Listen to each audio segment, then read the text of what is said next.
Leporello.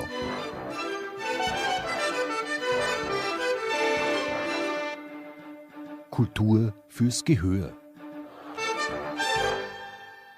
Kunst ist ja so ein Riesenbegriff und ist so vielschichtig, dass es natürlich Sparten gibt, die vielleicht von manchen mehr oder weniger verstanden werden. Und deswegen finde ich das toll, dass wir das zumindest versuchen, am Rathausplatz rüberzubringen. Denn es werden definitiv Musikstücke dargeboten werden, die unter Umständen vielleicht noch nicht so eine breite Masse hatten vorher, beziehungsweise wieder Songs geben, die man gut kennt, aber die wir in ein anderes Parfum tauchen. Conchita wird heute Abend die Wiener Festwochen am Rathausplatz eröffnen und dabei auch immer wieder selbst musikalisch in Erscheinung treten. Von den Wiener Symphonikern über Harry Stoiker bis zu Ruskaya und Mosulu Art reicht die musikalische Bandbreite der Eröffnungsfeier.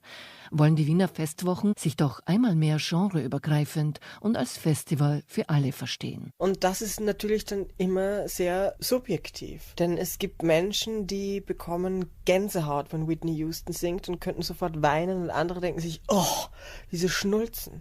Und deswegen ist es so herrlich, dass wir einfach auch bei den Festwochen diese Möglichkeit haben, so breit aufgestellt zu sein. Die Aufstellung mit Orchester im Rücken ist Conchita schon ein wenig gewöhnt. Hat sie nach einem Auftritt in der Sydney Opera im vergangenen Jahr doch nun erst vor kurzem auch einen Abend mit dem Bruckner Orchester in Linz gestaltet.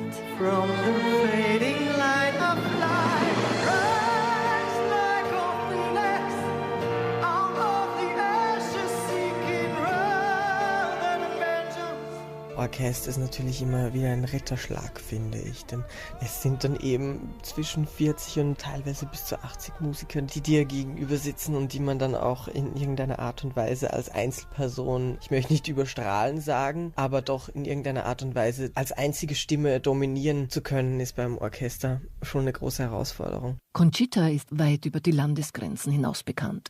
Ihre Statements zu Vielfalt und gegen Diskriminierung trägt sie in die ganze Welt.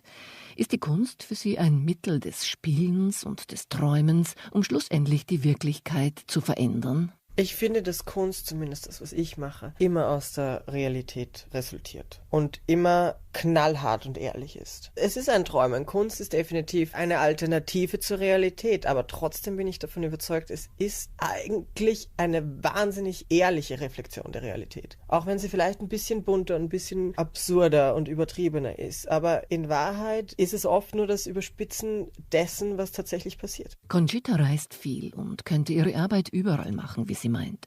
Trotzdem kommt sie immer wieder gern nach Wien zurück.